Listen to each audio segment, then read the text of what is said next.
if you're going to be an entrepreneur, you almost have the opposite profile as a soldier. You're very high in openness and you're lower in conscientiousness, or at least conscientiousness is irrelevant. And the reason for that seems to be that, like, if you're an orderly person and you like to follow procedures and rules, it's kind of hard for you to start a company, because when you first start a company or engage in any other creative process, because entrepreneurs turn out to be the same as artists, you kind of have to, you're not operating within a rule-governed structure. In fact, there may be many times where you have to break a small rule to move properly at a higher level of analysis. There's no algorithmic way of generating a new company, right? Obviously. And so it's people who are very high in openness who happen to be good entrepreneurs. And so this is something I thought was extraordinarily cool, because we'd also already known what predicts managerial, administrative, and academic ability. And IQ is crucial for any complex job, so we'll just leave that behind. But what predicts academic ability, for example, at the University of Toronto, is intelligence, obviously, but also conscientiousness. The correlation between creativity and grades at the U of T is zero. Right? But it's not surprising. The thing is, you know, it's easy to be cynical about that, but one of the things you have to understand about creative people is that they continually step outside of the domain of evaluation structures. Right? Because if you're going to say you're going to evaluate the performance of 100 professors on their lecturing ability, well, you kind of have to measure what's common across all the professors in order to come up with the standards for evaluation.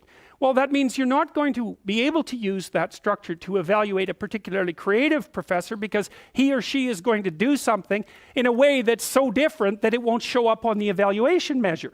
And of course, that's what happens in universities, you know.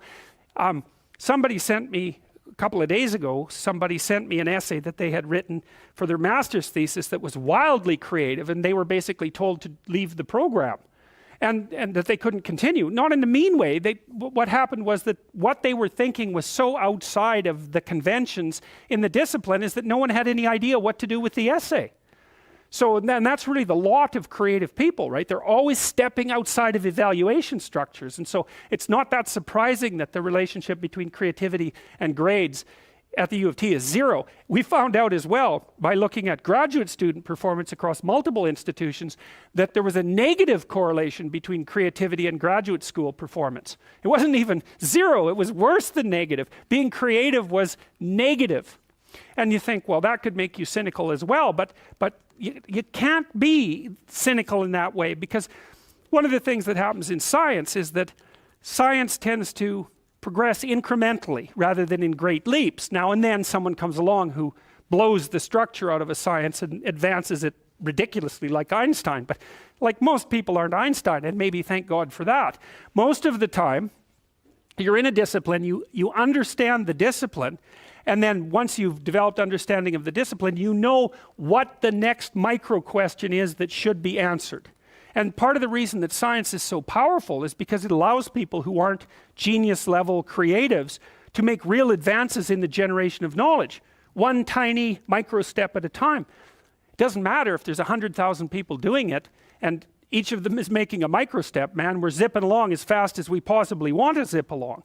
And so it turns out to be conscientiousness that's the excellent predictor of graduate student performance. That's the best predictor for law. It's the best predictor for managerial positions. It's the best predictor for administrative positions. Anything that has a structure of rules that needs to be applied, conscientiousness is a great predictor. So, but it's not good for predicting artistic ability or entrepreneurial ability. And that's also really important, because one of the things, this is partly why bureaucracies stultify, right? Because what happens is as they develop, they get chock full of conscientious people, with a few psychopaths thrown in there just for good measure. They get chock full of conscientious people busily zooming efficiently down a single track, and then all of a sudden the landscape shifts and they're going very, very efficiently in exactly the wrong direction, and then the whole bloody thing falls apart. So you need to have some creative wingnuts in your organization to come up with completely absurd ideas that might just on the off chance be true. And so creativity is strange in that manner too, because it's a high risk, high return game. You're a lot safer in your life to find a functioning entity and to operate as a cog within it, as long as the entity keeps functioning. Because if you're creative and you go off on tangents all the time, there's some probability that one of those tangents is going to be exactly what is needed at the time, and you're going to become hyper successful as a consequence. But there's much more probability that even though some of your ideas might be highly valuable, the probability that this is the right time and place for them is extraordinarily low.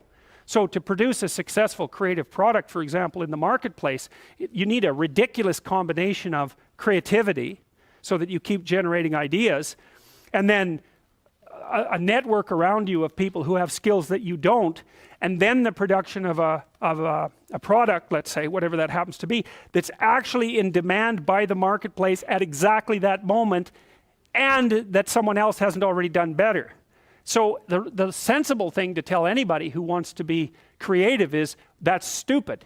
You shouldn't do it. It's your probability of success is so low that it's better just to do something sensible. But the problem with that is that creative people can't do that because they're creative. And if they shut down their creativity, it's like an extrovert who's gone to live in an isolated cell. A creative person who isn't being creative, they just wither and die. So they're stuck with it. But it is a high risk, high return strategy.